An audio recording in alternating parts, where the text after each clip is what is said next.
Continuem a Lliure Directe, continuem a Ràdio Clara i anem a començar ja el dilluns de tertúlia perquè cada vegada telefonem més tard a esta gent que la tinc pendent tot el matí de la telefonada i ja els tenim per així esperant un ratet. Tenim Álvaro González, company de CNT València. Bon dia, Álvaro. Bon dia, Manolo. Així, esperant. Bon dia. Rafael Juan, company periodista. Bon dia. Buenos días. Bon dia. I Rafa Rius, des de l'Ateneu Llibertari al Margen i Ràdio Malva. Bon dia, Rafa. Hola, bon dia a totes. Bon dia. I anem a començar la tertúlia. Anem a començar avui parlant, si voleu, del cas d'infiltració policial que va descobrir la Directa la setmana passada. La setmana passada publicava el reportatge. Un cas d'infiltració policial utilitzant relacions sexoafectives en Barcelona. És a dir, utilitzant a companyes per a infiltrar-se als moviments socials. Comencem parlant d'este punt, si voleu. Álvaro, comences tu. Val, és un tema que quan vaig llegir el reportatge doncs va posar els pèls de punta, no? Perquè només he tirat un poc d'empatia i de posar-te en el lloc d'aquestes xiques, no? Que van ser totalment enganyades per aquesta persona de la Policia Nacional. Doncs és esgarrifós com a mínim, no? No se m'acudixen paraules més fortes, però pèls de punta i tot el fàstic del món, no?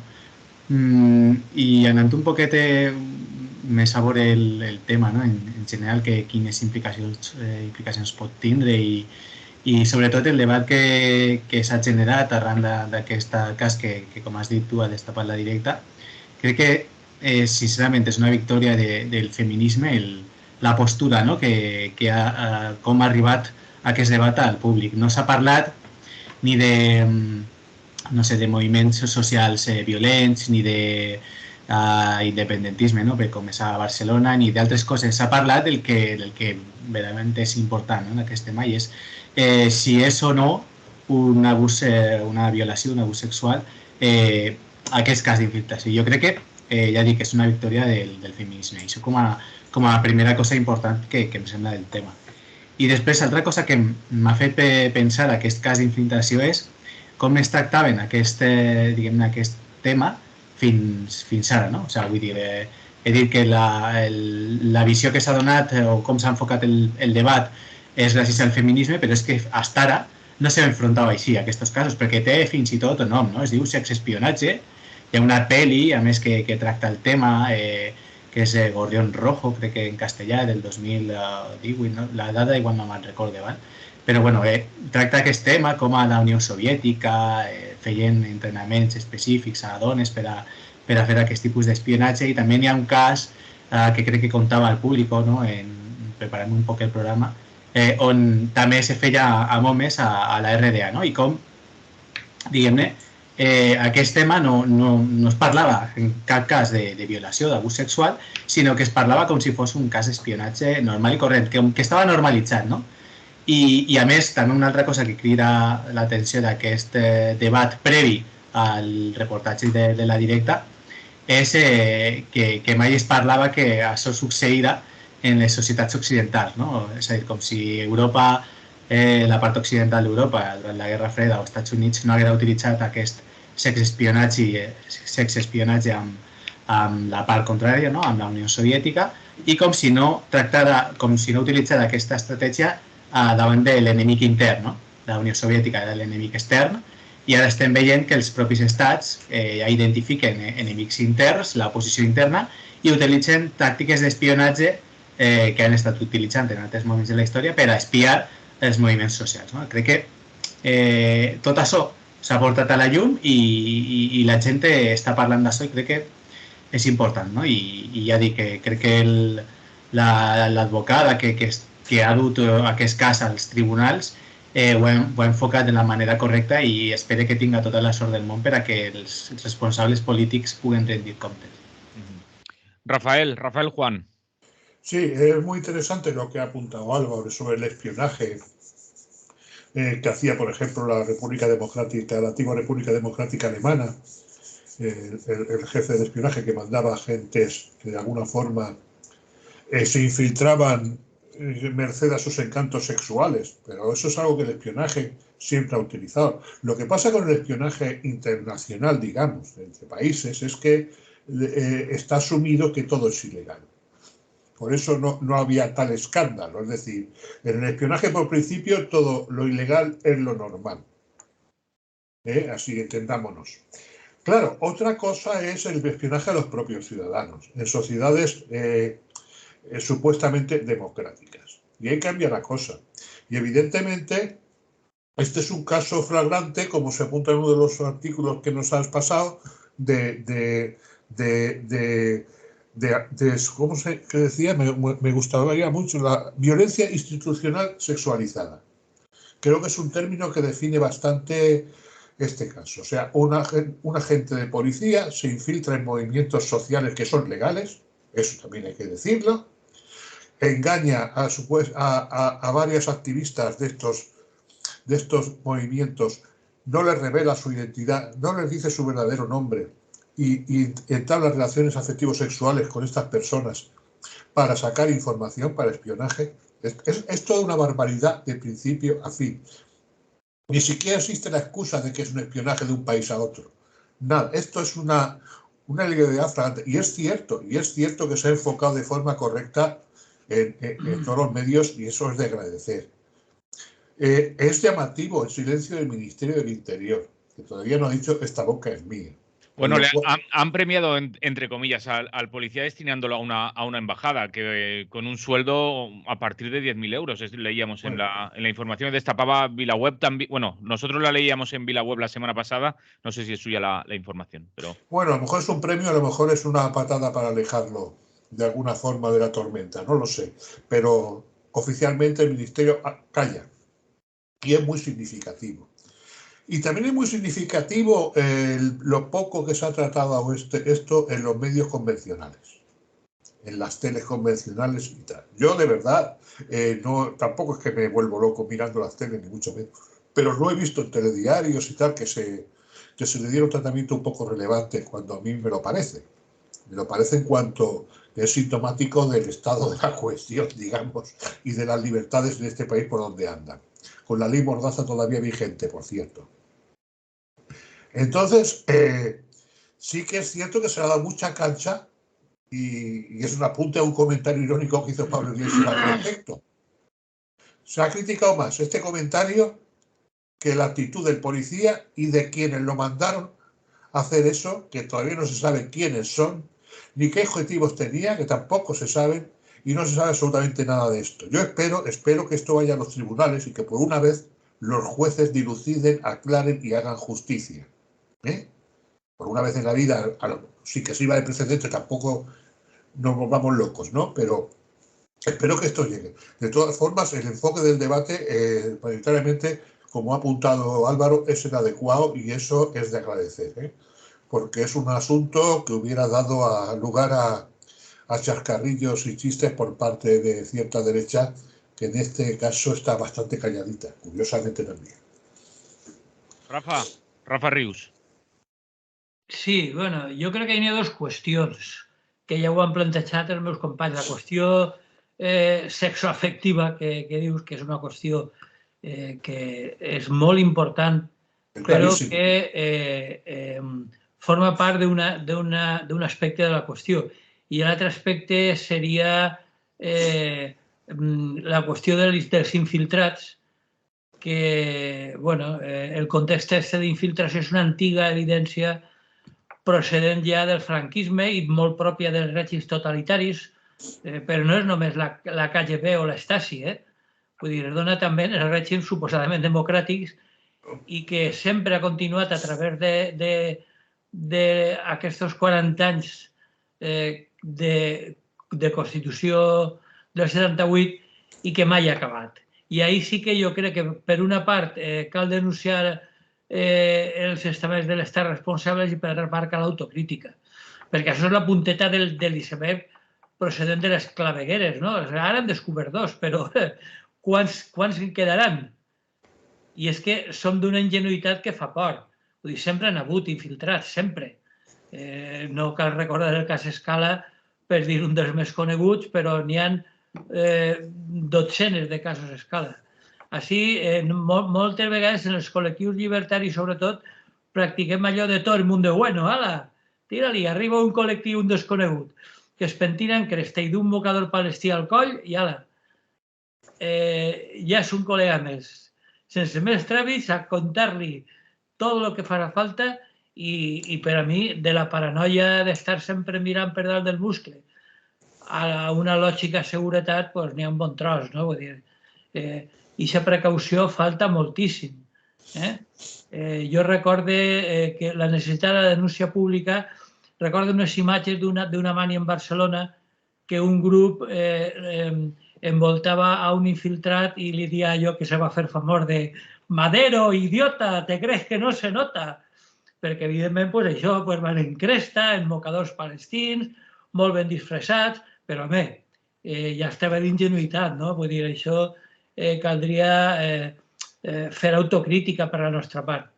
I, per una altra part, estem davant d'una operació d'introducció d'espies en l'activisme impulsada com a responsable per el ministre de l'Interior espanyol, el senyor Grande Marlaska, que, bueno, i per supost amb el coneixement i la benedicció del senyor Pedro Sánchez. Vull dir, això són els responsables últims i que no vagin per ahí de que jo no sabia nada, perquè si no sabien és que són tontos del cul i si ho sabien pitjor encara. Vull dir, que no n'hi ha cap excusa per a justificar aquestes accions, no? I cal recordar, per acabar, que segons la legislació actual aquest tipus d'infiltracions només es poden dur a terme per una part emparades en una ordre judicial i només per a supòsits de terrorisme, crim organitzat i tràfic d'estupefaents. Vull dir, no crec que en cap dels grups d'activistes catalans se donaren ni que traficaren més enllà d'algun canuto, ni que pertanyessin al crim organitzat, ni que, evidentment, foren grups terroristes. Entonces, vull dir, no té cap justificació i l'únic problema és que mucho me temo que no sé si es donarà la compareixença finalment del senyor Grande Marlaska, però si se dona no crec que vagi més lluny dels tòpics de rigor i per tant se quedaran sense saber el fons de l'assumpte i continuaran el procés d'infiltrar gent en els grups d'activistes. No sé per a què exactament, perquè lamentablement tampoc és que siguin molt perillosos, però bueno, el cas és que la meva impressió és que van a continuar i això va ser una qüestió puntual i aquí no ha passat nada. Álvaro. Sí, aquesta última qüestió que comenta Rafa és important i interessant, no? A més, a dos nivells. D'una banda, si no concorren els supòsits per el qual un jutge pot donar permís, una ordre judicial per a fer aquesta infiltració, quina argumentació han seguit, no? Si és que al final n'hi ha aquesta ordre judicial per a investigar. Aleshores, si existeix aquesta ordre, encara que s'hagi complit el procediment, molt probablement estem parlant de que algú ha prevaricat en el camí perquè, evidentment, els moviments socials no pertanyen a cap d'aquestes categories. I això entra en el que he comentat abans de l'enemic intern. És a dir, l'Estat ha definit un enemic intern i va contra ell. Això col·loca a l'Estat espanyol i estic convençut que altres països d'Europa fan el mateix i no cal anar-se'n a Polònia i Hongria. Altres països fan el mateix. Situa a les anomenades democràcies liberals en el mateix lloc que els règims autoritaris del passat. I tot aquest debat d'entre democràcia i socialisme real s'esfuma. És a dir, la hipocresia és el fet fundacional d'Europa i queda demostrat. Jo crec que hem de deixar aquest debat entre democràcies parlamentàries i autoritarisme que deixa els mitjans de comunicació com una qüestió molt simplista, i crec que ho podem tindre clar, però no queda mal recordar-ho. I altra qüestió, i és que potser no, segurament el ministre de l'Interior estiga al càrrec del que està ocorrent i aleshores què passa? Si si hi ha hagut ordre judicial o si no hi ha hagut ordre judicial, que en aquestes dues circumstàncies, què ha de fer el ministre d'Interior? Recordem que aquesta persona, entre altres coses, té 6 sentències del Tribunal Europeu de Drets Humans que diuen que no va investigar suficientment les tortures quan ell era jutge.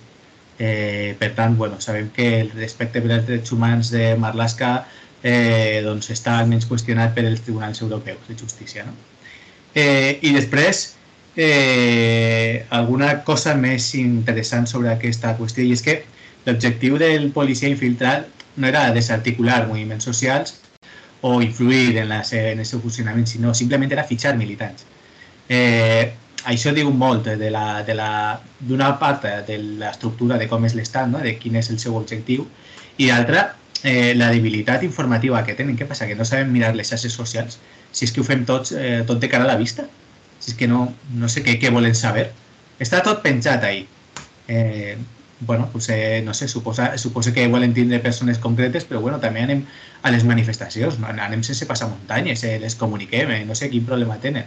Vull dir, diu molt més de l'Estat que no dels moviments socials, i crec que això cada vegada està més a la vista, ¿no? Rafael Juan. Sí, es muy interesante lo que ha dicho Rafa y también lo que ha dicho Álvaro. Efectivamente, hace falta una orden judicial para infiltrarse, y la infiltración se justifica sobre todo en movimientos terroristas o potencialmente terroristas. Pensemos, por ejemplo, en infiltración en las mezquitas, que se está dando, en algunas mezquitas donde hay mensajes radicales, también en los grupos de delincuencia organizada, etcétera, etcétera. Y hace falta una orden de un juez que prevea que esa infiltración es necesaria para prevenir males mayores. Yo no descarto en este caso que haya habido orden judicial, que hay jueces muy paranoicos con la historia del separatismo y tal, y la insurrección y demás y demás. No lo descarto, no lo descarto. Ahí está el juez Llanera para demostrar su obsesión con estos asuntos. Pero, dicho esto, y aparte de que primero también hay que distinguir entre infiltrados, por ejemplo, es lógico, de parte, a lo mejor una lógica perversa, pero es lógico que la policía infiltre gente en las manifestaciones, pues si la cosa se sale de mal. Otra cosa es que sean agentes provocadores, que hay que distinguir en eso. Y eso es ilegal, eso es totalmente ilegal. Ningún juez autoriza a nadie, a ninguna policía, a ser agente provocador. Y en las manifestaciones actúan como agentes provocadores, como todos sabemos. Y algunos o todos hemos padecido. Y eso es ilegal, con mucha autorización judicial que haya. Es absolutamente ilegal. Como es ilegal, ya una vez te autoriza un juez a infiltrarte en movimientos sociales, que también, como ha apuntado Álvaro, con las redes sociales y todo lo que hay que ser un poco memo para encima. Infiltrarse, o un poco paranoico, ¿no? A infiltrarse en movimientos sociales. A lo mejor sí eso es legal porque hay una autorización. Lo que es ilegal es mantener relaciones afectivos sexuales engañando. No solo se hace un daño personal a las personas engañadas, es que además es absolutamente ilegal. O sea, tú no puedes, porque es una especie de abuso sexual. Un engaño en todo, un abuso sexual que está tipificado. Luego lo haremos en la ley de sí es sí. Pero eso es una auténtica barbaridad. Es una auténtica barbaridad.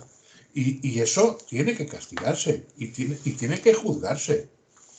Y tiene que juzgarse a quien haya dado la orden. O sea, esto es un auténtico disparate, pero además el daño, yo no me lo imagino, porque tiene que ser terrible que se haya caso a esas personas que han sido objetos de ese abuso sexual, porque hay que llamarlo así, por su nombre. O sea, es terrible.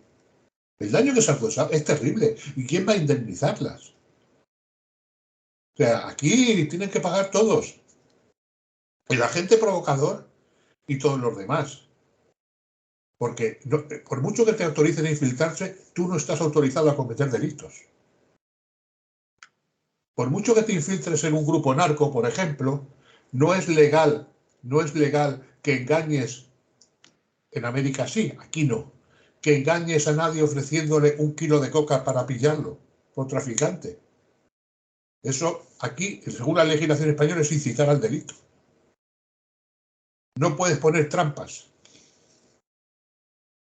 Y aquí se han puesto trampas a cascoporro. O sea, Y es terrible porque las consecuencias personales para las personas engañadas a mí me parecen... no me lo quiero ni imaginar. O sea, hay que exigir justicia en este sentido, pero hasta el último mono, todo el mundo. Rafa Rius. Sí, bueno, dos xicotetes qüestions per acabar. Una, que ja l'ha tocat una miqueta abans, que és la importància de l'estètica. Vull dir, això és una trampa ja de començament. Vull dir, històricament, han vist moltes fotografies de companys dels més lluitadors que anaven inclús de vegades en tratge i corbata a peu de barricada. I anaven en tratge i corbata i no passava res. Vull dir, se podien confondre en un burgès. Ara, en tòpics estètics, us pretenen despistar. En una determinada manera de pentinar-se, en uns quants tatuatges ben situats, en un mocador palestí, etc. I ja, bueno, així no se pensen que poden despistar. I això ja, d'entrada, l'estètica és una trampa i haurien de fer-s'ho mirar. Vull dir, jo crec que no cal confondre l'envoltura en el contingut. Uno pot dur samarretes reivindicatives i pareixer que estèticament dona la imatge de tal i qual i pasqual i després és un reaccionari de tres parells de collons. Vull dir que això és la primera. I en segon lloc, jo estava pensant ara l'altra part de la qüestió, que és la part de les dones enganyades, per un lloc la reacció de la caverna des de sempre. Ai, xica, pues que no s'hagueren deixat conquistar. Clar, evidentment, ho ha dit Rafael ara fa un moment. Vull dir, no, si s'hagueren deixat conquistar de manera legal, doncs no hagués hagut cap problema. Una altra cosa és deixar de conquistar dient mentires. Això jo no sé si serà perseguible judicialment, però devia de mereixer la repulsa total, perquè ara estic parlant en els paperots de les companyes que han sigut enganyades quan tornen als seus col·lectius, no?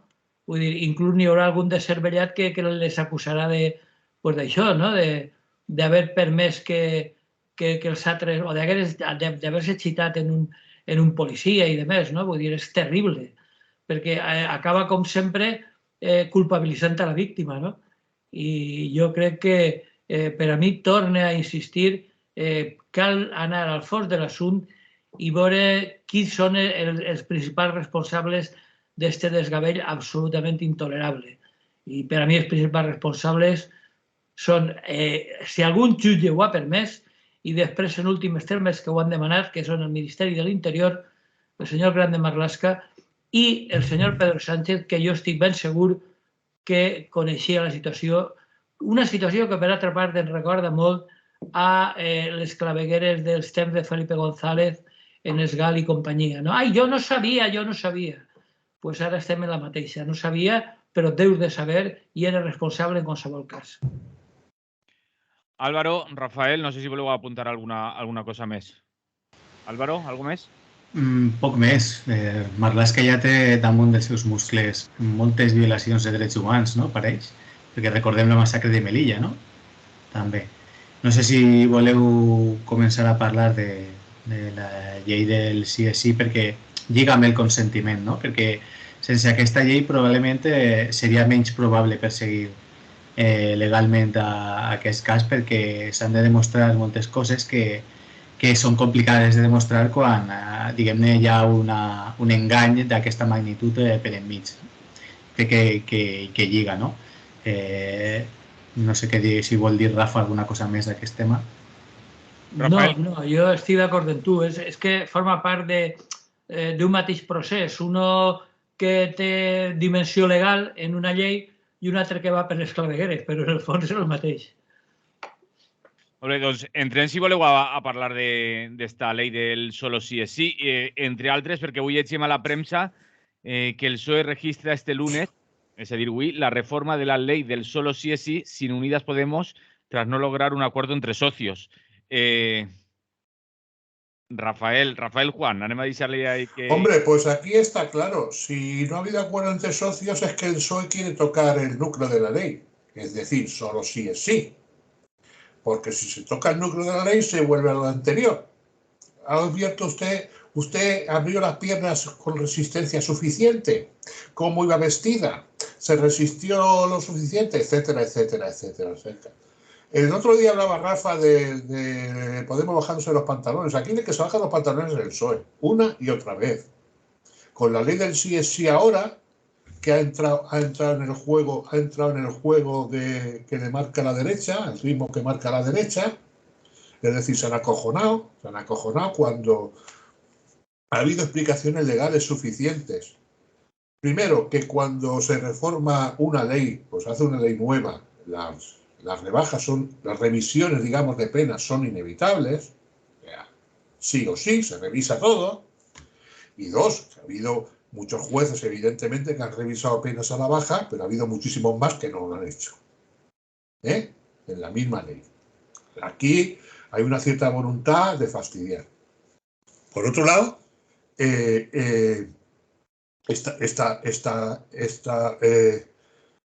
a ver por dónde iba yo, ya me estoy perdiendo.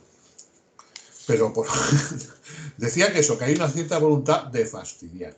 Entonces, como pasó en su día con la ley de violencia de género de Zapatero, que también se montó la que se montó. Por otro lado, se subraya mucho, y eso lo han señalado varios analistas, y estoy totalmente de acuerdo, en que una ley solo es buena cuando es muy punitiva.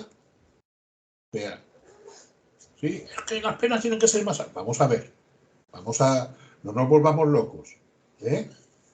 La bondad de una ley no se basa solo en las penas, sino en los delitos que contempla y en los delitos que cubre, que antes no eran delitos y ahora sí. Y en este sentido la ley de sí es sí me parece fundamental. Me parece fundamental porque defiende a las víctimas, sobre todo. Pero que hay una voluntad de cargársela, como hay una voluntad de cargarse el Ministerio de Igualdad, que hace mucha pupa, la igualdad, ese término, en la derecha y en la extrema derecha, eso está ahí. Eso está ahí. Y el PSOE, pues, como con la ley de maltrato animal, se ha bajado los pantalones. En este caso, ante las voces de la derecha y elecciones cerca, y a ellos no les van a acusar de sacar a la calle a violadores. Hay que joderse, del término. Y en la ley del maltrato animal, pues se ha bajado los pantalones ante el poderosísimo lobby de la caza. En España es muy poderoso, con el emérito al frente. Pues estuvo durante un tiempo. Y no se tocan los perros de caza, hostia, porque se toca el alma de quienes son muy poderosos. El lobby de la caza agrupa gente muy poderosa, la más poderosa de este país, señores. Y nada, aquí se bajan los pantalones y se los baja, Rafa. No, si jo crec que Irene Montero ha fet tot el que podia fer. Inclús s'ha mostrat disposada per primera vegada a cedir i modificar la llei en els aspectes punitius, que jo tampoc, clar, com tu dius. No té per què ser una llei ultrapunitiva o inclús revisar el tema de la cadena perpètua enmascarada, no? Vull dir, no, o sigui, una llei perquè tinga alguns aspectes que suposen una rebaixa de penes, tampoc passa res. I inclús això, Irene Montero ha estat disposada per primera vegada, perquè en principi no volia, a modificar la llei per tal d'evitar les rebaixes de penes i les escarcelacions, ¿no? Que, por cierto, cualquier reforma que se haga no va a evitar revisiones a la baja. No, clar, això és evident. Els advocats defensors estan fent el seu paper, que és tractar d'obtindre els millors resultats per als seus clients, no? I en aquest sentit, les declaracions d'Irene Montero, en el sentit que està disposada a cedir i reformar la llei, si fos necessari, inclús a pujar algunes penes, s'ha arribat a dir, però, òbviament, ha dit que el que no està disposada a cedir és el canvi de model i que el consentiment no desaparega, no? Perquè, si no, com dius tu fa un moment, evidentment ja no n'hi ha llei. Jo no sé per a què fan una llei que la buiden i deixen només la carcassa de la llei que no serveix de res, no? Vull dir, la qüestió del sí és sí, del consentiment, que per una altra part de perogrullo, vamos, és una obvietat. Y según unos jueces, dicen que otros jueces, más que revisar la ley, lo que están haciendo, más que revisar algunas penas, lo que están revisando es rejuzgando algunos delitos para bajar. O sea, porque diversos delitos que antes estaban por un lado y por otro, pues se han reagrupado en una misma familia, digamos, y dentro de ahí pues se rebajan, pues claro, al reagruparse pues las penas se amplían, digamos, por alto y sobre todo por lo bajo, y se van revisando a la baja. Pero algunos incluso rejuzgan, o sea, vuelven a juzgar ese delito para bajar penas. Aquí se está jugando muy sucio, y se está jugando muy sucio por parte de esa judicatura que suele jugar sucio siempre. ¿Eh? Sí, los poderes sucios del Estado están en marcha ya desde hace tiempo. Aquí se sueña con volver al bipartidismo imperfecto que se vivía, y con el emérito siendo el rey más campechano y más justo y benéfico de este país, de este Estado. Y ese es el juego que hay. Y además, conceptos como la igualdad especialmente, le pica mucho a la derecha. Es que les salen sarpullidos, les salen sarpullidos cuando se tocan estas cuestiones. En fin. Bueno, pues la lástima es que Irene Montero declaraba que lo ideal sería donar una respuesta unitaria por parte de la coalición, pero seguramente eso no va a ser posible. No, las presiones son brutales y las elecciones están cerca y aquí cada uno busca su terreno. El PSOE, como siempre, quiere pescar a izquierda, centro, derecha, arriba, abajo, quiere pescarlo todo, tío. Todo no se puede tener. El PSOE una altra vegada en el centre de la qüestió. Sí. Jo crec que ha continuat l'estratègia de l'imperi romà, no? Que signava un pacte amb l'enemic en qüestió i després l'incomplia. No? Irene Montero ha acceptat modificar la llei i aleshores quan ha acceptat aquest pacte, aleshores li presenta la llei al Congrés dels Diputats per a, diguem-ne, posar estratègicament posar-se per davant. No? I ara ells tenen la mà, entre cometes, guanyada perquè poden acceptar un pacte amb el PP o amb altres grups, poden negociar, poden fer esmenes a la nova proposició de llei, etc. No? Clar, bueno, això per explicar un poc l'última jugada que acaba de fer el PSOE, no? Aquest mateix matí. I jo quan hi ha tant de soroll sobre una qüestió, jo sempre vaig a les dades, no? Perquè t'ajuden un poquet a entendre com està l'estat de la qüestió. I ahir vaig llegir un article a Infolibre, que no és, diguem-ne, més sospitós d'estar de la banda del PSOE que no d'Unides Podem, i crec que reflexa molt bé la situació i en aquest cas se posa en favor de la postura que manté Unides Podem. No? I crec que és molt evident, només manejant les dades. No? La periodista va demanar informació a les diferents instàncies judicials, no? De com estava sent l'aplicació de la llei i a veure com, diguem-ne, per a extreure un mapa de per què s'estava traient a la gent de la presó i per què s'estaven davallant les penes. I la conclusió que va extreure era ben nítida. Entre el 75 i el 95% de les condemnes no s'estan revisant. És a dir, no està havent una revisió massiva de penes, estan sempre dins de la forqueta que marca la nova legislació i, per tant, la major part de jutges i de jutgesses estan entenent que amb les disposicions que n'hi ha al Codi Penal és suficient per a no considerar davallades de penes. No? Crec que aquest és el principal mapa. On ha identificat esta periodista el principal problema? Dos problemes. Quan va demanar informació a la Comunitat de Madrid, no li va donar cap. És a dir, no té informació sobre la Comunitat de Madrid, com està l'estat d'aplicació d'aquesta legislació a la Comunitat de Madrid sense que hagi donat cap explicació. Explicava la periodista en l'article que crec que era Aragó i Catalunya, o Barcelona en concret, la província de Barcelona, posaven problemes perquè no tenien suficient gent com per haver generat un registre de les noves sentències. Però la Comunitat de Madrid no deia res. I la qüestió d'on s'estaven reballant les penes era la pena mínima, és a dir, condemnats a 6 anys, la forqueta antiga, estan sent davallades a 5 i a 4 anys amb la forqueta nova, no?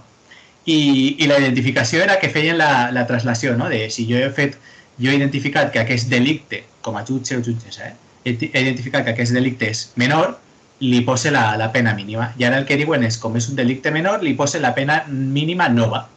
Però clar, és que a vegades el delicte no era menor. Era una interpretació que feia el tribunal en qüestió, no? Sobre el delicte, i aleshores s'està donant aquesta paradoxa que veiem, diguem-ne, delictes que ens pareixen brutals, no? I s'estan donant escarcelacions i retavallades de pena. I el problema, si veiem el mapa, realment, per a mi, des de la meva interpretació, no està en la legislació en si, no? Sinó que està en la interpretació que estan fent els jutges, no? Recordem, la minoria aquesta de jutges que identifica l'article. I jo crec que aleshores el mapa està clar. La resta és que, com ha dit Rafael Juan, és que estem davant d'un panorama electoral i així hi ha que fixar posicions. I crec que el PSOE, diguem-ne, està més en la hipòtesi de que si es situa en un centre o teòric centre del taulellet polític, això li beneficiarà, no? I amb aquesta proposta està intentant bascular, fent un equilibri impossible entre allò que pareix que li diuen algunes enquestes, o avui mateix ha sigut una del País que li diu que si li escapen vots a la dreta i, per tant, hauria de fer un gir a la dreta per a recuperar aquesta gent que se li escapa i seguir en la batalla de la ideologia del feminisme, no? Crec que va fer un equilibri impossible i segurament acabarà perdent per un dels dos jocs, ja hi veurà. Jo crec que està equivocant-se d'estratègia, però bé, jo tampoc soc cap vident. I res més, no? Crec que la llei en si té bons objectius i bones... I crec que, jo no soc jurista, no? Però que el que està llegint no és terrible, no?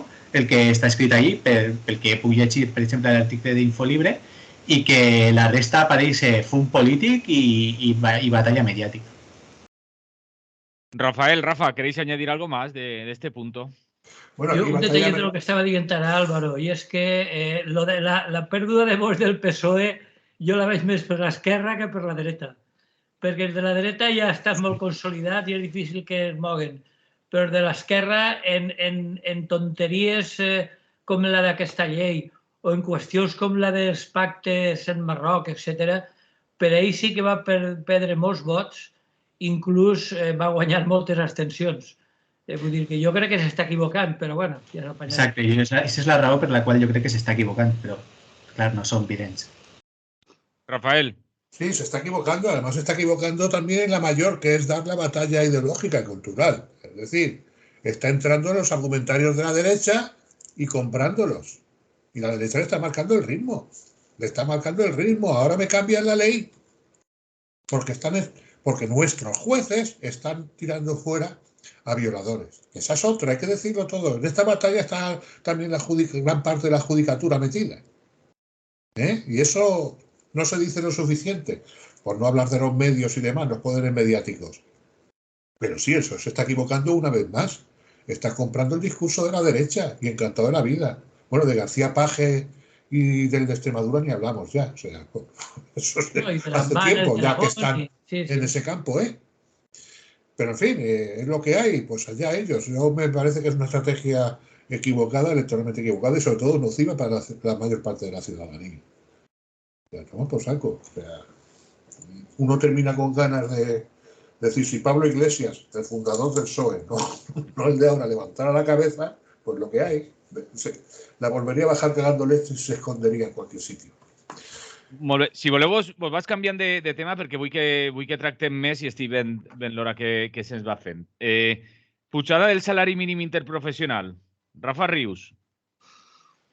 Pues jo crec que ahir també s'han dit moltes mentides. Vull dir, i ahir sí que jo crec que l'actuació dels mitjans informatius del règim jo crec que ha sigut fonamental. Vull dir, perquè ahir n'hi ha dues qüestions. La EPA, que això sempre va per davant de l'enquesta de població activa, i que moltes vegades tenim una impressió estranya, perquè sense el president en la seva compareixença en el Senat per enfrontar-se al Feijóo, que va ser per a mi va ser un paripé que no va aportar res mínimament interessant, i resulta que el PSOE tot era tirar-se flors, el nostre benvolgut president, no? Que tot havia millorat. Bé, doncs pareix ser que, malgrat tot, el desempleament ha augmentat en un 1,5%. I sobretot perquè està mantenint el caràcter estructural. Vull dir, això no és una qüestió conjuntural de la pandèmia o de la guerra d'Ucrània. Això veia de molt lluny i la taxa mitjana en Europa és el 6,5 i així estem arribant al 14, crec, 14 i pico. Vull dir que continua sent un problema molt greu. I això resulta que si estem mirant a veure si el salari mínim interprofessional, bueno, per lo menos sí que és cert, i ahí caldria felicitar a Podemos, ha hagut un apropament molt significatiu del salari mínim al salari mitjà. Vull dir que seria el desitjable, no? Que estigués molt més prop. Però, clar, en les taxes d'inflació, que malgrat que sempre va presumint que són les més baixes d'Europa, però que així i tot suposen un percentatge prou superior a les pujades de sou. De fet, els nostres benvolguts agents socials han signat, inclús en alguns casos conflictius, com el de Zara, han signat un 3%, quan la inflació està en el 5 i pico. Vull dir, cal recordar que en l'estat espanyol n'hi ha més de 3 milions de persones encara que no tenen treball, no? I que continua dient que estan doblant la mitjana europea. I una altra qüestió, el desemparament femení continua 3 punts per damunt del desemparament masculí. Inclús n'hi ha diferències territorials, no? Per exemple, ja no Ceuta i Melilla, on l'atur és ja disparat, no? Però en Andalusia estan en un 19%, quasi un 20%, i en Extremadura un 17%. Vull dir que la situació està... Mentre que n'hi ha altres zones, com la Rioja o el País Basc, que estan quasi a la mitjana europea, en un 8 i algo. Vull dir, realment n'hi ha moltes diferències que no justifiquen en absolut que no se prenguen d'una manera molt més seriosa el tema de la pujada del salari mínim per tal de que s'acoste cada vegada més al salari mitjà. Jo crec que ahir les demandes d'Unides Podem són absolutament lògiques, perquè no estem parlant, torno a repetir la mentira que ens conten tantes vegades els mitjans, no estem parlant de pujada de salaris, ojo, estem parlant d'intentar alcançar la pujada de l'índex de preus al consum. I en qualsevol cas, encara que se signaren les mateixes pujades de salari que el que ha pujat la vida, això seria igualar, no seria pujar res. Però bueno, estem acostumats a les mentides. Álvaro. Sí, así están pasando dos cosas, ¿no? Que están pasando alhora y que són exactament igual, tenen el mateix pes. D'una part, s'ha passat en pocs anys de 635 euros al mes de salari mínim a 1.080, no? I això és una, com ha dit Rafa, que és un punt que s'ha de notar sobretot Unides Podem i sobretot quan no formava part del govern, és quan va aconseguir la seva posició negociadora més forta i és on va pujar més, parlant en percentatge, el salari mínim, no? La seva promesa, i l'altra cosa que està passant és que la seva promesa electoral, que forma part del pacte amb el PSOE, era pujar el salari mínim al 60% del salari mitjà. Això significaria que el salari mínim hauria d'estar al voltant de 1.200 euros i parlem de 1.080.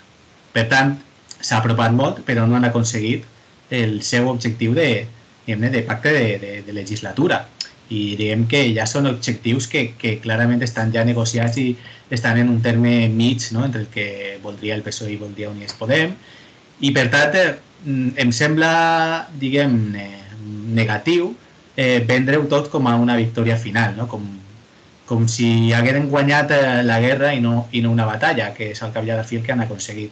Han aconseguit, diguem-ne, en esforç i en treball, pujar aquest salari mínim, però crec que hauríem de remarcar que la seva posició no és de força i que el seu objectiu sempre és que aquest salari mínim, com a mínim, estiga en el 60% del salari mitjà, perquè és un indicador a nivell europeu, no perquè ells ho consideren com a objectiu. Crec que confondre objectius i finalitats també és un error estratègic i crec que està passant un poc no sé si en la comunicació de la pròpia coalició de partits o directament ja perquè és una cosa filtrada pels mitjans de comunicació, jo ja no arriba tant, però crec que significar com està el panorama, diguem-ne, de forces li fa bé a ells perquè seria positiu i dignificaria la seva postura.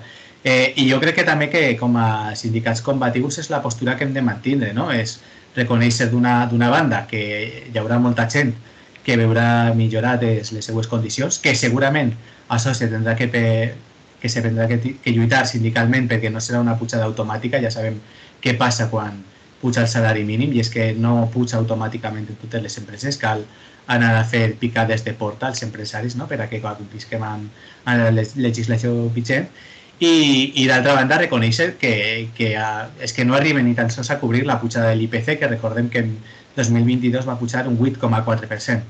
Per tant, sent objectius, és una davallada del poder adquisitiu de les persones que cobren el salari mínim d'un 0,4%. I això si no parlem de com està la inflació subjacent, que està desbocadíssima i que és al cap i a la fi la que més nota la gent, perquè diguem-ne que no tothom paga sobre les coses que comptabilitzen a l'IPC, però sí la major part de la gent compra al supermercat. Per tant, és una inflació que indica de forma més acurada com està la situació del consum i aquesta encara no ha arribat al pic i bé, crec que és tot. Rafael Juan. Crec que se'ns ha quedat pensat, Rafael, i no ens escolta. Rafa Rius. Sí, no, estic totalment d'acord en el que està dient Álvaro, en el sentit que realment el que en definitiva tenim que posar el focus és la qüestió de la vida quotidiana. Crec que he clavat jo la pata i he tirat ara també al Rafa Rius, que estava xerrant mentre tractava de recuperar a Rafael Juan. Anem a veure si entren, però mentrestant no sé si vols... Rafa, que he tocat el botó que no tocava. No, que s'havia tallat la imatge, no sé per què. Qüestions tècniques a les que no arriba. No, això que vull dir que és la vida quotidiana, vull dir... I xicotets detalls, els sous han pujat un 60% en un any. Vull dir, productes bàsics com el pa o les verdures han pujat un 20%. Vull dir, són autèntiques animalades i això és el que realment la gent es reflexa. Lo de la inflació subjacent és la que interessa, vull dir, és la cistella de la compra, que és el que la gent consumeix a diari per pura necessitat. I si a això li unim el fet que, lamentablement, cada vegada les cues en els bancs d'aliments i en els comedors populars cada vegada són més llargues, realment no sé jo d'on ve aquesta tendència a tirar-se flors per part del president del govern. Sí que és cert que han millorat coses, que la major part no han millorat en absolut gràcies als esforços del PSOE, sinó en qualsevol cas d'Unidas Podemos, i estic d'acord amb Álvaro en el sentit que per a mi feien molt més fora del govern que dins, perquè al cap i a la fi fora es necessitaven per tal de tindre els seus vots, però no els tenien segrestats com els tenen quan estan dins.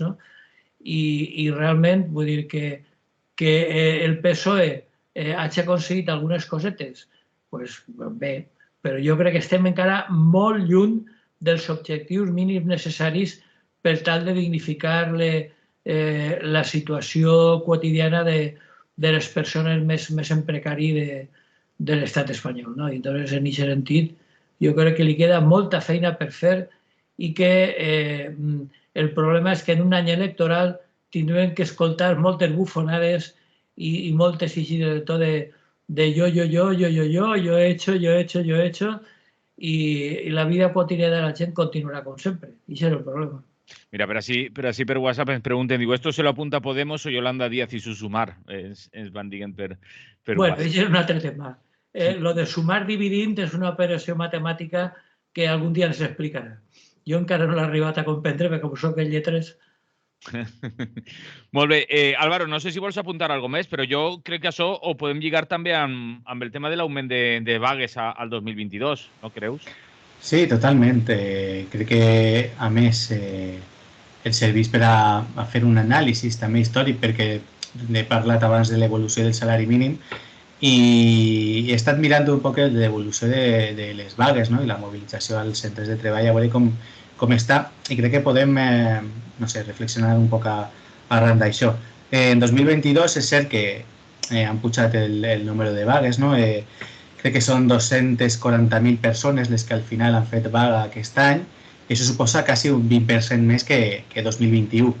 Per tant, podem concluir que potser la conflictivitat laboral estiga augmentant. A més, és ben curiós, no? El sindicat que més hores, que més jornades de vaga ha fet és CGT, i després, si mirem el número de vagues convocades, és on queda palès, diguem-ne, qui està fent sindicalisme combatiu i qui està jugant a ser un engranatge més de la corretja de transmissió del Ministeri, no? Crec que és ELA el que més convoca per número de vagues, parle, i també hi ha la secció d'altres sindicats, és la més nombrosa en realitat, després vendria ELA i després estarien altres sindicats com CGT també i altres, no? Queden com a minoritaris comissions obreres i UGT. És ben curiós, no? L'anàlisi d'aquestes dades. També hi ha una altra conclusió que podem extraure i és que, com sempre, qui treballa a temps complet i amb un treball indefinit està en una situació més segura que qui treballa a temps parcial o d'un contracte temporal, no? I es nota, no? Quan se fa aquesta distinció per la gent que fa vaga. La gent que té un contracte a temps indefinit i complet fa entre 3,2 i 4 vegades més jornades de vaga que la gent que té un contracte temporal.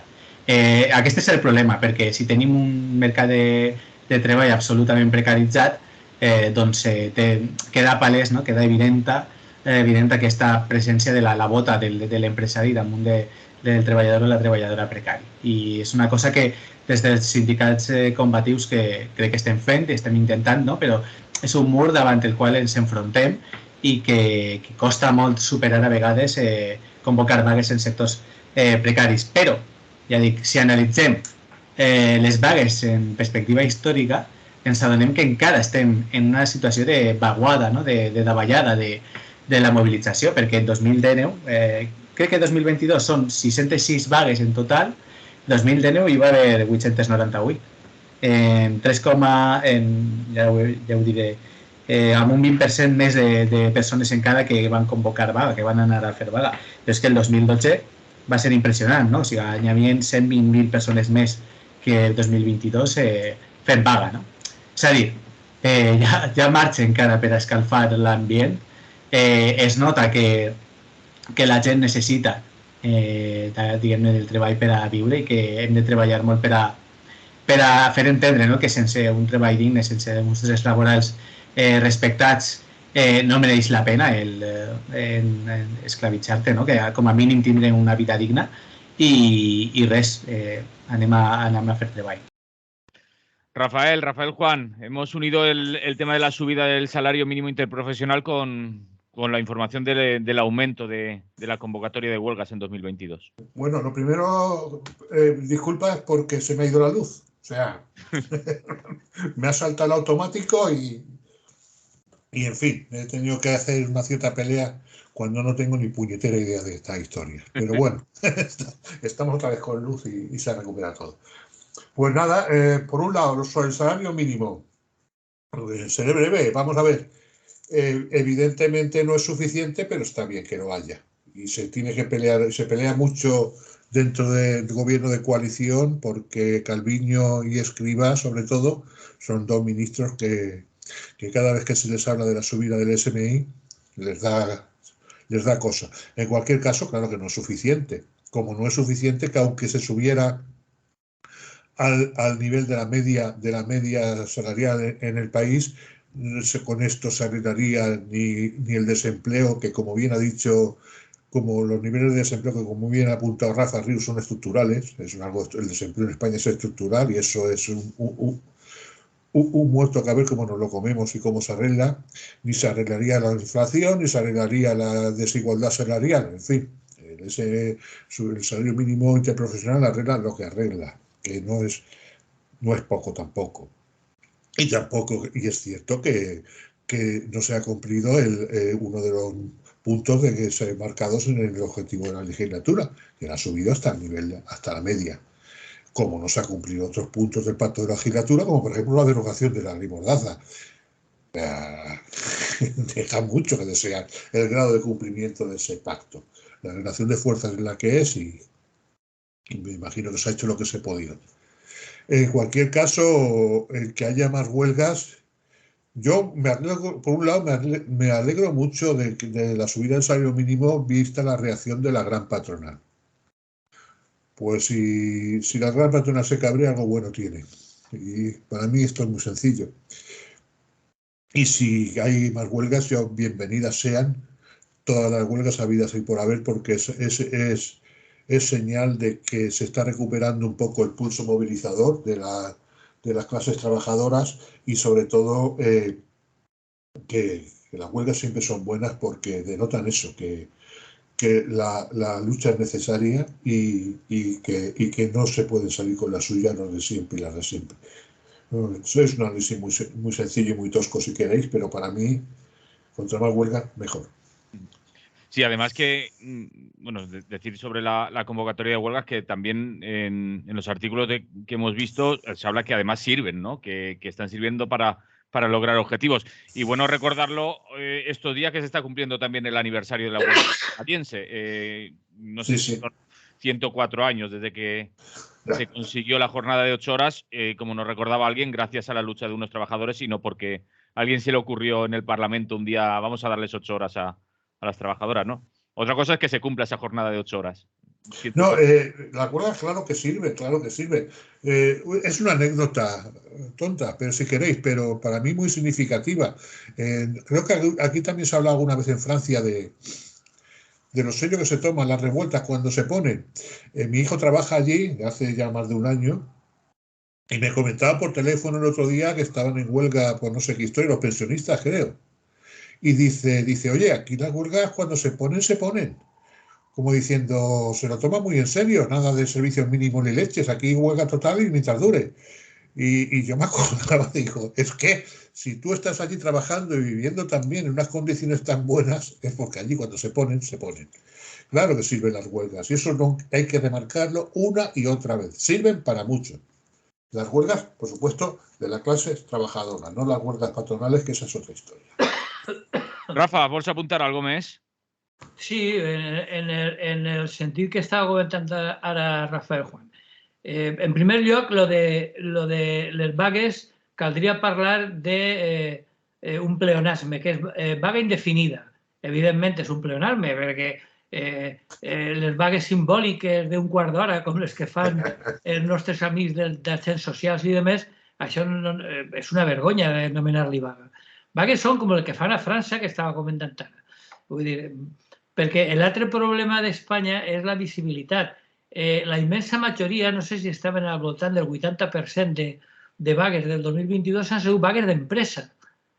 Vull dir, a mi que em pica me rasque, i si li pica al company, la solidaritat és una paraula que ha desaparegut dels diccionaris, i això no està tan clar. Vull dir, en França és cert que n'hi ha sectors, concretament de les darreres jornades, que per cert no s'han acabat, ara crec que el dia 11 i 13 continuen, de febrer, són fonamentalment, crec que si no recordo mal, eren dels carburants, de l'ensenyament i del transport. Però la resta de sectors ha hagut una vaga general. I vaga general vol dir que així no treballa ningú, perquè mentre no s'aconsegueix que els objectius, que en aquest cas eren la no pujada de l'edat de jubilació i la no pujada dels anys de cotització, és una qüestió molt seriosa i quan se fa per alguna cosa, no és un capritxo de avui no vaig a treballar, ara me'n vaig per ahir de vacances. No, és una qüestió molt seriosa i que, per tant, cal prendre's molt seriosament. I en aquest sentit, les vagues poden arribar a ser molt útils. Jo no sé el que acabarà fent el senyor Macron i les pressions que tindrà damunt, però, evidentment, jo crec que, des del meu punt de vista, la classe obrera francesa va per el bon camí, no? I, bueno, estic parlant de França, però també caldria parlar del Regne Unit, que ja s'estan arrepentint del Brexit pocs anys després, no? Vull dir, ja s'han donat compte que està molt pitjor que abans del Brexit i les vagues al Regne Unit estan sent també molt importants i en una situació de clar deteriorament de la vida de les persones al Regne Unit, no? Entonces, això són vagues. Jo crec que en Espanya s'estan fent vagues, però l'única crida d'atenció que feia jo era que són vagues d'empresa. Jo crec que cal pujar un altre esglaó en el sentit que el que són realment útils són les vagues d'empresa que desperten vagues de solidaritat, perquè jo crec que no cal oblidar que anem tots en el mateix vaixell i que si s'enfona un vaixell s'enfonen tots en ell. Vull dir. Pero, Rafa, pero así el Estado español, si no me equivoqué, la solidaritat la van prohibir per vagues, no? Les vagues de solidaritat... Sí, en damunt, no? Damunt inclús legalment estan prohibint les vagues de solidaritat. Jo ja crec que és arribar ja al colmo, que diuen. Tenim una telefonada que vol entrar, Álvaro, y después deis entrar a tú. Buen día, buenos días. Buenos días, compañeros. Buenos días. Buenos días, Claudio. Dinos. Buenos días. No, nada. Te estaba riendo por lo que decía el compañero Rafa Rius. No, hay que valorar una cosa. Y la cosa que hay que valorar es cuál es la respuesta de la clase trabajadora ante una serie de brutalidades y barbaridades que está haciendo la patronal, etcétera, etcétera, etcétera. El mismo gobierno, por supuesto. Tengamos en cuenta una cosa. Por ejemplo, voy a poner un ejemplo muy rápido. Mi compañero y yo, ella tiene 72 años, yo 74, como a veces lo digo, y entre los dos estamos cobrando 980 euros, entre los dos. O sea, aquí hubo una serie de cosas que nos ocurrieron, que no firmaron por nosotros, que en fin, no nos apoyó la empresa, rollos marineros, total. Consejo General del Poder Judicial. Todas las armas, pobrecitos míos, y todo el dinero que se puede enviar a Ucrania. Guardia Civil, cada vez más. Policía Nacional, cada vez más. Ejército, cada vez más. Y políticos, qué bien viven los políticos. Yo estaba leyendo ahora mismo a Ferrer y Guardia. Y algunos más que tengo aquí. Tengo una montaña de libros. Y lo tengo que analizar bajo el punto de vista libertario, anarquista, sí. Sí, porque me considero, después de tantos años, que la filosofía o el ideario del movimiento libertario, los anarquistas, van conmigo. O sea, ellos y ellas marcaron una pauta, cosa que nosotros y nosotras, desgraciadamente es mi punto de vista, no hemos seguido. Yo estuve unos años en CNT, en la CGT también un tiempo, y ahí también yo podría decir algunas cosas. No quiero que me malinterpretéis, es el mismo, la misma filosofía, el mismo ideario. CGT, CNT, yo me lo pasé muy bien en CNT, aprendí mucho en CNT. Y eso es lo que hay. Que la clase trabajadora, lo habéis dicho vosotros, y yo también lo reafirmo, lo confirmo. O sea, con comisiones y UGT, en la vida. No haremos nada en la vida. Mientras el personal, mientras la clase trabajadora no se crea que es clase trabajadora y que todo debería pasar por sus manos, y termino Manolo, no hay nada que hacer. Así es que ahí lo tenemos. Hablaremos y hablaremos y hablaremos, Radio Clara y otros sitios más, por supuesto, pero no cambiamos la realidad. Y la realidad es muy dura, tremendamente dura. Os lo digo yo, pasaríais, afortunadamente, yo tengo energía fotovoltaica. Hombre, Claudio, ¿tienes energía fotovoltaica? Sí, porque me regaló un compañero las placas solares y todo lo demás, porque me ayudaron los compañeros y las compañeras en un momento determinado. Pero termino, Manolo. O nos movilizamos ya de una puñetera vez, y lo dudo, porque la conciencia de clase se ha ido de paseo por ahí. Salud, compañeros. Salud, gracias por llamar, Claudio. Entiéndame per Twitter, digo, hola Radio Clara, dice, mi teoría sobre la causa de la pasividad de la clase obrera que indignaba a un participante telefónico. Digo, es que desde hace décadas partidos y sindicatos están dirigidos por clase obrera acomodada que siempre ha usado y sacrificado a parte de la población. És el que és d'ella està oient també per Twitter. Això a raó d'una telefonada que hem tingut este matí quan començàvem l'espai d'entrevistes. Álvaro. Si dona temps també després de dir alguna cosa dels globus estos de Xina. Sí, no ho sé. Bueno, per actualitzar un poc el tema de França, que crec que interessarà a la gent que s'escolta, s'està parlant, crec que és avui, on se va parlar al Parlament, se va començar a parlar al Parlament. Macron no té la majoria, de moment. La dreta està d'acord amb ell, però una de les raons per la qual és important la mobilització que s'està produint allí és que és tan gran que està aconseguint que la dreta es pense ben bé aprovar esta nova llei de les pensions de Macron i de l'edat de jubilació, perquè tem desaparèixer en les pròximes eleccions. És a dir, fins a aquest nivell arriba la mobilització. És a dir, fer mobilitzacions importants que arriben a ser importants és condició de possibilitat per a que realment influir en aquest mecanisme que tenen les societats occidentals de regular-se, que són els parlaments. No només a influir, sinó a marcar-los l'agenda.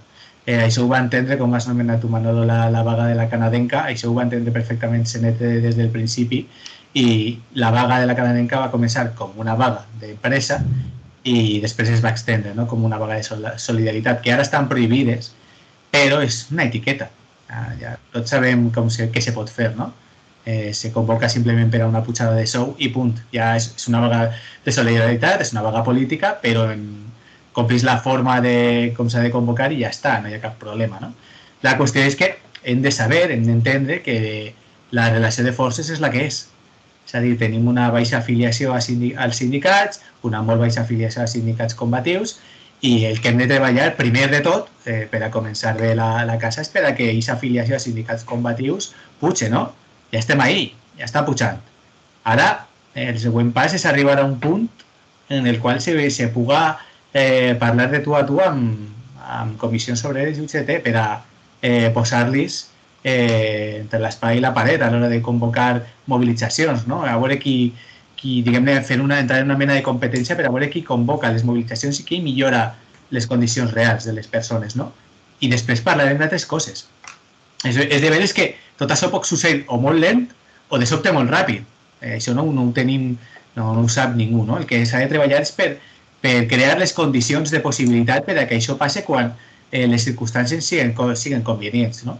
I bé, i fugir un poc de simplismes o d'anàlisis molt ràpids, molt superficials de què és el que està passant.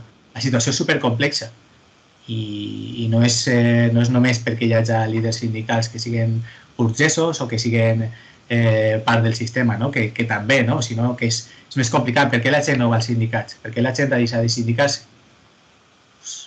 Ja he dit, una part de la resposta també és perquè la vida és molt precària, però és que és més complex que això, molt més, podríem estar parlant d'ací hores. Per tant, l'estela de França, que és un bon estel el que seguir, arribar a una part del que fa França seria super, seria la llet. I bé, com me vaig anar un poquet abans, no volia anar-me sense dir alguna cosa sobre l'última qüestió que ens quedava, era la qüestió de Xina i els globus espies. Dir només que em pareix una batxanada flipant, una locura, una sobrereacció dels Estats Units que diu molt de la situació que viu aquest país i que bé, hi havia una reunió entre els governs de Xina i Estats Units. I ara, com a conseqüència d'això, no se va celebrar. No sé, blanco i en botella. Sí, bueno, ara estan dient que Europa també denuncia que pot haver globus espia pel... L'EMET s'està espiant. Sí, molt bé. Rafael, Rafa, no sé si queréis añadir, incidir en algo más. En el tema de huelgas, porque nos acaba de llegar, sabíamos que el 11 de febrero había convocada otra jornada de huelga en Inditex y nos avisan que va a haber concentración en Valencia el 11 de febrero a las 11 de la mañana en la calle Juan de Austria, número 4 de Valencia, para apoyar a las compañeras de Inditex que están realizando esta huelga. Esta es una convocatoria que arriba desde SHT de Valencia.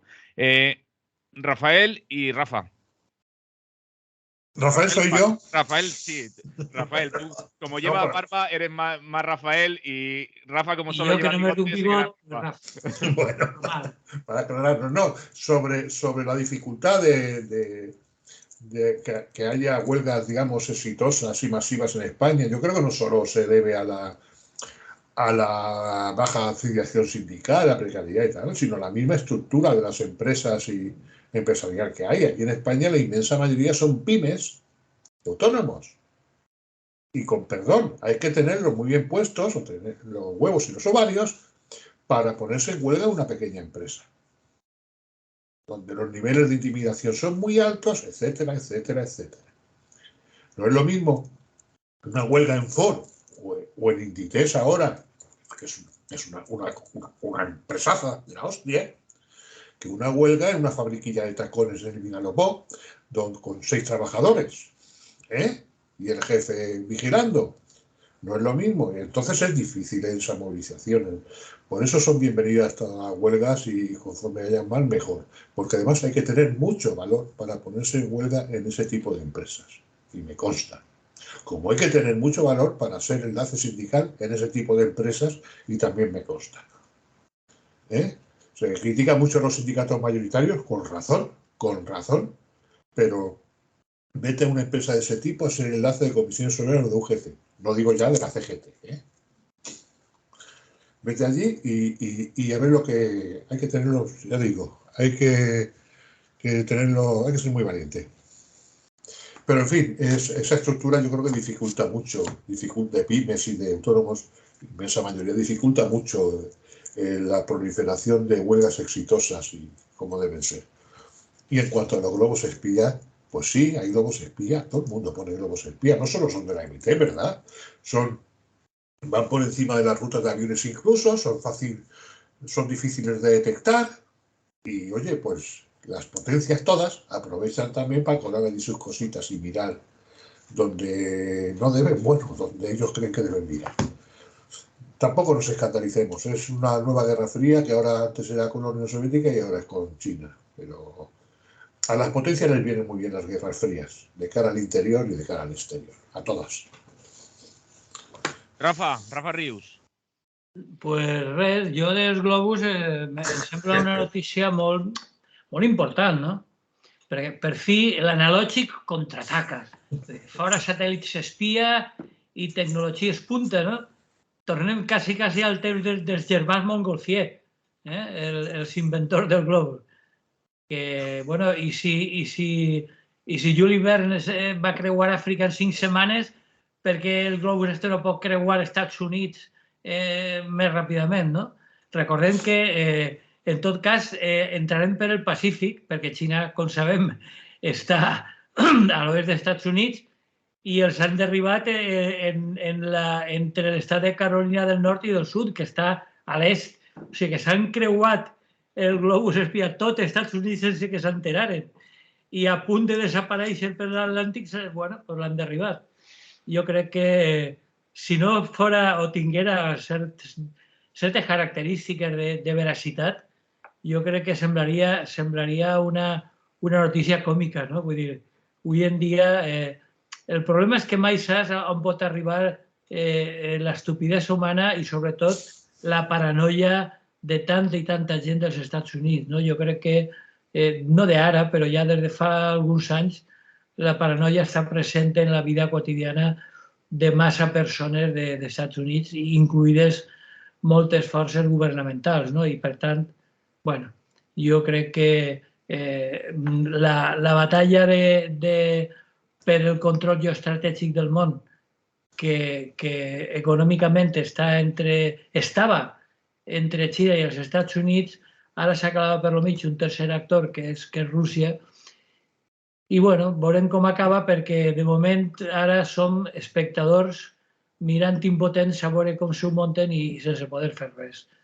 Sobre que si n'hi ha globus espia sobre Europa, bueno, en ma casa poden vindre tots els que vulguin, que per a lo que tenen que espiar a mi no m'importa, jo els convide, sobretot perquè, com dic, són tecnologia analògica i jo, que sóc analògic, em cauen molt bé.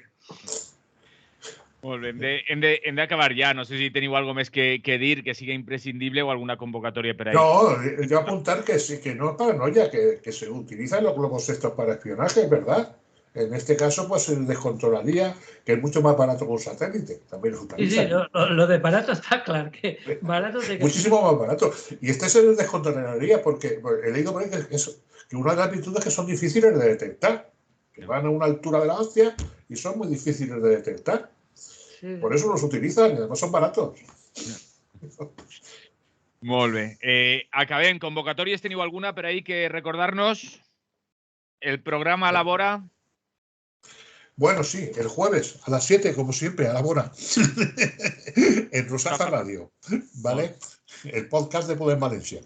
Dicho queda. Y bueno, la convocatoria que dábamos antes de esa huelga, el 11 de febrero en Inditex, y la convocatoria aquí en Valencia, el mismo 11 de febrero, sábado, que será en la calle Juan de Austria 4, frente a una tienda nueva de Zara, convocatoria de CGT en solidaridad con las compañeras que realizan huelga ese día de Inditex. Lo dejamos. Ho deixem per així, Rafa. ¿Te pareix bé, Rafas? Me pareix perfecte. Bueno, Rafes, avui estem per partida doble. Sí. Doncs salut i fins la propera. Una abraçada. Un abrazo, salud republicana. Salud. Rafa Rius, des de l'Ateneu Llibertari al Margen i Ràdio Malva, Rafael Juan, company periodista, i Álvaro González, company de CNT València, que ja no està així amb nosaltres. Així que salut, i nosaltres tornem a estar amb vosaltres, així a l'espai d'entrevistes del Lliure Directe a Ràdio Clara, demà. Salut i fins demà. Vos deixem de seguida amb la segona edició de l'espai És lo que hay, amb Manolo Gallego i Rafael Cid.